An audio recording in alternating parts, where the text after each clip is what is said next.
Gagahnya Candi Borobudur tak lepas dari kehebatan Indonesia di masa lampau. Seperti ucapan Bung Karno, agar kita mempelajari api sejarah, sudah sepatutnya kita tahu bagaimana Candi Borobudur tersebut megah berdiri hingga saat ini. Berikut ini merupakan sejarah singkat Candi Borobudur yang megah tersebut. Candi Borobudur termasuk salah satu kuil Buddha, candi atau monumen Buddha terbesar di dunia. Karena kemegahan dan keagungannya, candi yang dibangun pada abad ke-8 ini sudah ditetapkan oleh UNESCO sebagai salah satu warisan kebudayaan dunia. Terdapat sejarah panjang dalam berdirinya Candi Borobudur. Sampai saat ini tidak ditemukan bukti tertulis yang menjelaskan siapa yang membangun Borobudur dan apa tujuan pembangunan candi ini. Diperkirakan Candi Borobudur dibangun pada tahun 800 Masehi. Perkiraan waktu pembangunan candi didasarkan pada perbandingan antara jenis aksara yang tertulis di kaki tertutup Karma Wibangga dengan jenis aksara yang umumnya digunakan pada prasasti kerajaan abad ke-8 dan abad ke-9. Candi Borobudur dibangun pada masa kerajaan dinasti Sailendra di Jawa Tengah yang bertepatan pada kurun waktu 760 hingga 830 Masehi. Estimasi proses pembangunan Candi Borobudur menghabiskan waktu 75 hingga 100 tahun lebih.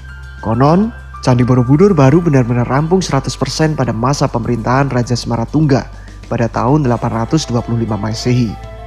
Karena kurangnya bukti tertulis dan otentik, membuat sejarah pembangunan Candi Borobudur masih sedikit kabur.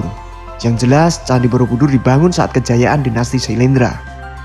Selain itu juga sempat ada ketidakjelasan Candi Borobudur peninggalan agama apa, apakah agama Buddha atau agama Hindu. Diketahui bahwa warga dinasti Sailendra adalah penganut agama Buddha aliran Mahayana yang sangat taat. Namun berdasarkan temuan prasasti Sojomerto menunjukkan bahwa awalnya mereka mungkin beragama Hindu Siwa. Di era itu memang banyak dibangun berbagai candi Hindu dan Buddha di dataran Kedu. Ada juga candi suci Siwalingga di dekat kawasan Borobudur yang merupakan candi Hindu. Meskipun demikian, umumnya para sejarawan menyepakati Candi Borobudur peninggalan kerajaan Buddha. Candi Borobudur sendiri dibangun pada kurun waktu yang hampir bersamaan dengan candi-candi di dataran Prambanan.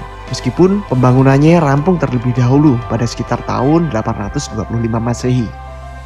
Berdasarkan penelitian, mulanya Candi Borobudur adalah sebuah rancangan stupa tunggal yang sangat besar memahkotai puncaknya. Karena stupa yang terlalu besar dan berat dianggap bisa membahayakan, maka kemudian stupa tersebut dibongkar dan diganti menjadi 3 barisan stupa kecil dan 1 stupa induk seperti sekarang. Setelah perubahan kecil selesai, maka Candi Borobudur pun selesai dibangun. Beberapa abad kemudian sempat tak diketahui lagi keberadaan Candi Borobudur ini. Dalam sebuah prasasti, yakni prasasti Kalkuta, tertulis sebuah kata Amawa yang berarti lautan susu. Kata tersebutlah yang kemudian diartikan sebagai lahar Merapi. Dari sini lalu muncul dugaan bahwa hilangnya Borobudur akibat tertimbun lahar dingin Gunung Merapi. Lalu pada masa Perang Inggris-Belanda dalam memperebutkan Pulau Jawa, Jawa di bawah pemerintahan Britania pada kurun 1811 hingga 1816 Masehi. Thomas Stamford Raffles ditunjuk sebagai Gubernur Jenderal dan ia memiliki minat istimewa terhadap sejarah Jawa. Ia mengumpulkan artefak-artefak antik kesenian Jawa kuno dan membuat catatan mengenai sejarah dan kebudayaan Jawa yang dikumpulkan dari perjumpaannya dengan rakyat setempat. Pada kunjungan inspeksinya di Semarang tahun 1814, ia dikabari mengenai adanya sebuah monumen besar jauh di dalam hutan dekat desa Bumi Segoro. Karena berhalangan dan tugasnya sebagai Gubernur Jenderal, ia tak dapat pergi sendiri untuk mencari bangunan itu. Lalu kemudian Raffles mengutus H.C. Cornelius, seorang insinyur Belanda, untuk menyelidiki keberadaan bangunan besar tersebut. 2 bulan kemudian Cornelius beserta 200 bawahannya menebang pepohonan dan semak belukar yang tumbuh di Bukit Borobudur dan membersihkan lapisan tanah yang mengubur candi ini. Karena ancaman longsor, ia tidak dapat menggali dan membersihkan semua lorong. Ia melaporkan penemuannya kepada Raffles, termasuk menyerahkan berbagai gambar sketsa Candi Borobudur. Meskipun penemuan ini hanya menyebutkan beberapa kalimat, Raffles dianggap berjasa atas penemuan kembali monumen ini, serta menarik perhatian dunia atas keberadaan monumen yang pernah hilang tersebut. Lalu pada tahun 1835, seorang pejabat pemerintahan Hindia Belanda di Karsidinaan Kedu bernama Hartman meneruskan kerja Cornelius. Hingga pada akhirnya tahun 1835, seluruh bagian bangunan telah tergali dan terlihat. Minatnya terhadap Borobudur lebih bersifat pribadi daripada tugas kerjanya. Hartman tidak menulis laporan atas kegiatannya. Secara khusus beredar kabar bahwa ia telah menemukan arca Buddha besar di stupa utama.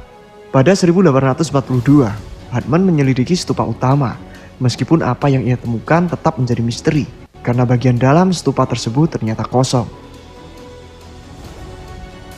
Proses penelitian Candi Borobudur yang dilakukan oleh pemerintahan Hindia Belanda ini terjadi selama puluhan tahun. Dalam kurun waktu yang cukup lama tersebut, Borobudur juga menjadi korban keserakahan para penjajah. Banyak bagian dari Borobudur telah menjadi sumber cenderamata dan pendapatan bagi pencuri, penjara candi, serta kolektor pemburu artefak. Salah satu bagian yang paling banyak dicuri adalah kepala arca Buddha. Karena untuk membawa seluruh bagian dari arca Buddha tersebut tidaklah mudah. Oleh karenanya, para pencuri arca sengaja menjungkirkan dan menjatuhkan patung tersebut hingga kepalanya terpenggal. Itulah sebabnya kini Borobudur banyak ditemukan arca Buddha yang tanpa kepala. Tindakan penjarahan situs bersejarah ini bahkan salah satunya direstui oleh pemerintah kolonial. Pada tahun 1896, Raja Thailand, Chulalongkorn ketika mengunjungi Jawa di Hindia Belanda yang kini bernama Indonesia menyatakan minatnya untuk memiliki beberapa bagian dari Borobudur. Pemerintah Hindia Belanda mengizinkannya dan menghadiahkan 8 gerobak penuh arca serta bagian-bagian bangunan Borobudur. Artefak yang diboyong ke Thailand antara lain 5 arca Buddha bersama dengan 30 batu dengan relief, 2 patung singa, beberapa batu berbentuk kala, tangga dan gerbang, dan arca penjaga Dwara Pala yang pernah berdiri di Bukit Dagi beberapa ratus meter di barat laut Borobudur. Beberapa artefak ini yaitu arca singa dan Dwara Pala kini dipamerkan di Museum Nasional Bangkok.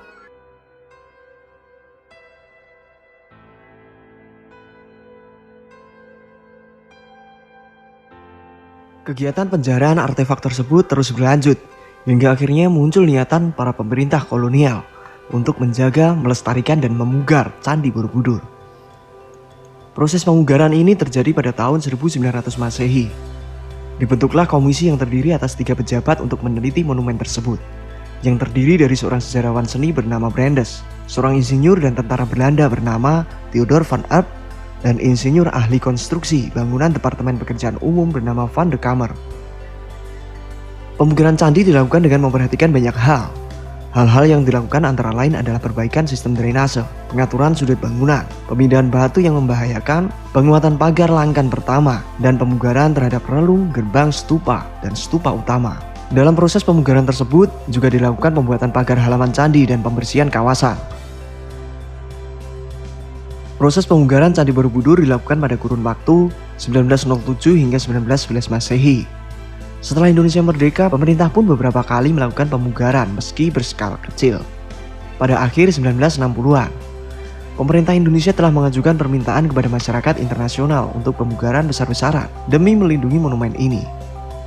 Pemerintah Indonesia bekerja sama dengan UNESCO mengambil langkah untuk perbaikan menyeluruh candi dalam satu proyek besar yang dimulai sejak tahun 1975 hingga tahun 1982.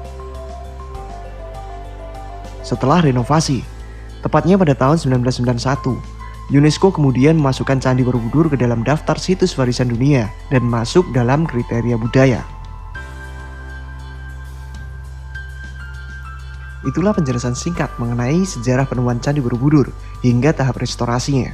Semoga tayangan video ini bermanfaat dan membuat kita semakin paham serta tidak melupakan sejarah.